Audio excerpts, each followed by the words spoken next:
नमस्कार, मैं doctor Preeti Sahota, senior consultant neurologist and stroke specialist, मुकुट हॉस्पिटल चंडीगढ़ में। मैं यहाँ से पहले पीजीआई चंडीगढ़ में थी और अभी मेरा जो main area of interest epilepsy है। एपिलेप्सी के बारे में आज हम बात करेंगे। ये एक ऐसी बीमारी है जिसे हमारे समाज में एक टैबू माना जाता है। मतलब इस बीमारी को होना तो उस मरीज़ को लोग का बहिष्कार करते हैं, जो कि बहुत गलत बात है। सो आज मैं थोड़ा इस बीमारी के बारे में आपको फैक्ट्स बताऊंगी, थोड़े मिथ्स बताऊंगी, ताकि आप इस बीमारी को बेहतर समझ सकें। और इसके बारे में कोई और जानकारी अगर इसके अलावा है तो वो भी हम डिस्कस कर सकते हैं। एपिलेप्सी यानी मिर्गी के दौरे, हिंदी में मिर्गी के दौरे कहा जाता है। ये एक ऐसी न्यूरोलॉजिकल बीमारी है जिसमें दिमाग में दौरे पैदा होते हैं, जिसको फिट्स या सीजर्स कहते हैं मेडिकल टर्मिनोलॉजी में। फिट्स का मतलब है कि ब्रेन में ऐसी एक्टिविटी पैदा होना जिससे इंसान बेहोश हो जाता है, उसके पूरा शरीर जकड़ सकता है, झटके लग सकते हैं, पेशेंट को मेमोरी लॉस कुछ देर हो सकता है और उसके बाद पेशेंट नॉर्मल हो जाता है। सो ये फिट क्या होता है? ये दिमाग में एक्सेसिव करंट पैदा होने की वजह से होता है। नॉर्मल अगर हम आम भाषा में बोले तो ब्रेन में हमारे सेल्स हैं जो आपस में इलेक्ट्रिकल एक्टिविटी से बात करते हैं। जब भी दिमाग में एक्सेसिव सडन करंट पैदा होता है जो दिमाग में ब्रेन में फैल जाता है, उसकी वजह से दौरा होता है। दौरे कई तरह के होते हैं, कई कारणों से होते हैं। अलग अलग उम्र पे अलग अलग कारण होते हैं दौरों के। यंग एज में वर्सेस ओल्ड एज में अलग अलग कारण होंगे और उसकी वजह से अलग अलग तरह के दौरे होते हैं। अगर मैं आपको समझाना चाहूँ कि दौरों के टाइप्स क्या हैं, तो सिंपली दौरा एक है जिसमें इंसान जस्ट झटके लग रहे हैं बट होश ख़राब नहीं हुआ, जिसको कि हम सिंपल सीजर कहते हैं, वर्सेस जिसमें इंसान बेहोश होता है और झटके लेता है, जिसको हम जनरलाइज सीजर कहते हैं। इसके अलावा भी और तरह के दौरे होते हैं जिसके बारे में मैं डिटेल में जाना नहीं चाहूँगी। सो इम्पॉर्टेंट ये है जानना कि ये हर दौरा मिर्गी का दौरा एपिलेप्सी नहीं है या मिर्गी का दौरा नहीं है। दौरे के कई कारण होते हैं। कुछ कारण रिवर्सिबल कारण होते हैं, जैसे कि शुगर कम हो जाना, बॉडी में सॉल्ट कम हो जाना। जब आप उनको ट्रीट करेंगे तो दौरे ठीक हो जाएंगे और शायद ऐसी कंडीशन में हमको दौरे की दवा देने की ज़्यादा ज़रूरत भी नहीं पड़ती है। कुछ कारण होते हैं जिसको एपिलेप्सी कहते हैं, मतलब 2 या 2 से ज़्यादा दौरे होना जो कि ब्रेन में किसी कारण से हो रहे हैं, जैसे ब्रेन में कुछ चोट लग गई, नुकसान हो गया, स्कार हो गया, ट्यूमर हो गया, तो मल्टीपल दौरे होना है, उसका हम एपिलेप्सी कहते हैं। इम्पॉर्टेंट है कि इस बीमारी के बारे में जाना जाए क्योंकि इसका इलाज अलग होता है रिवर्सिबल कारणों से दौरे होने के वजह से। इसमें कंडीशन में अलग इलाज होता है।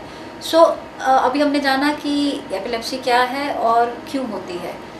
अभी हम बात करेंगे कि एपिलेप्सी अगर किसी को दौरे हों तो इंसान को क्या करना चाहिए। इम्पॉर्टेंट है, अगर आप देखें कि किसी को दौरा हो रहा है तो आप घबराएं नहीं, उस इंसान को के आसपास भीड़ जमा ना करें, लोगों को पीछे हटा दीजिए ताकि हवा आ सके। पेशेंट को साइड पे टर्न कर दें, किसी भी साइड पे, राइट या लेफ़्ट, ताकि अगर मुंह से थूक पैदा हो रहा है उसको बाहर चला जाए और सांस ना रोके, लंग्स में ना जाए। ऑल्सो इम्पॉर्टेंट है कि पेशेंट के मुंह में कुछ डालने की कोशिश ना की जाए, दांत खोलने की कोशिश ना की जाए, जूता ना सूंघाया जाए। दौरा जो हो रहा है वो 2 से 3 मिनट में अपने आप रुक जाएगा। आसपास कोई भी चीज़ जिससे चोट लग सके वो सब हटा दीजिए।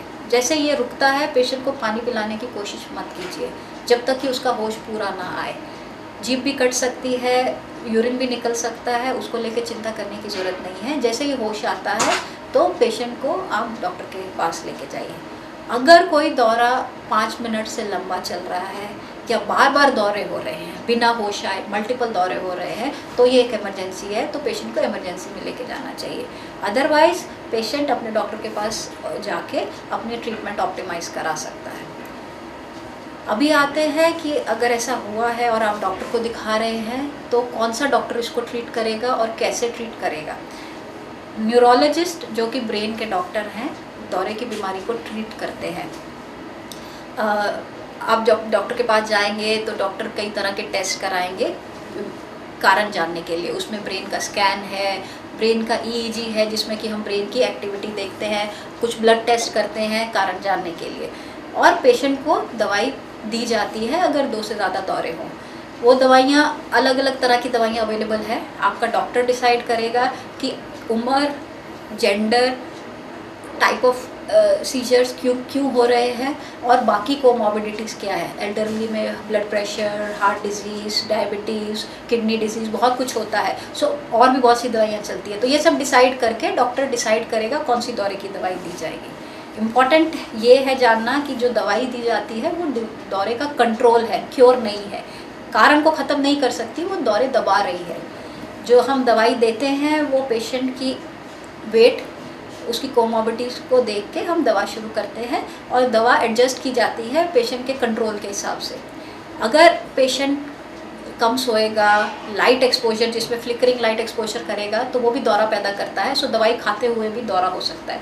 हम स्पेशली एडवाइस देते हैं कि नींद पूरी होनी चाहिए और फ्लिकरिंग लाइट एक्सपोजर ना हो। पेशेंट को दवाई पे यूजुअली डॉक्टर कुछ देर रखते हैं, 6 महीने से साल, 2 साल तक भी हो सकता है, वो डॉक्टर डिसाइड करता है। और उसके बाद अगर पेशेंट कंट्रोल रहे, ये कोई कोर्स नहीं है दवाई का, ये पेशेंट की कंडीशन के हिसाब से, दौरा कंट्रोल के हिसाब से दवाई दी जाती है।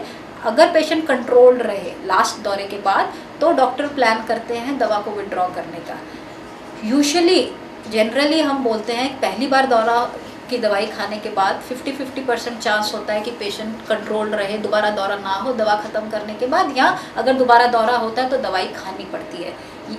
अगर बार बार दौरे हो रहे हैं दवा पे भी तो इम्पॉर्टेंट है कि आप अपने डॉक्टर के पास वापस जाइए ताकि दवाई एडजस्ट की जा सके। दवाई जो है आपको डॉक्टर आपका बताएगा, उसके साइड इफ़ेक्ट्स जानना बहुत ज़रूरी है। अगर आपका डॉक्टर आपको साइड इफ़ेक्ट्स नहीं बताता है तो आप अपने डॉक्टर से पूछिए।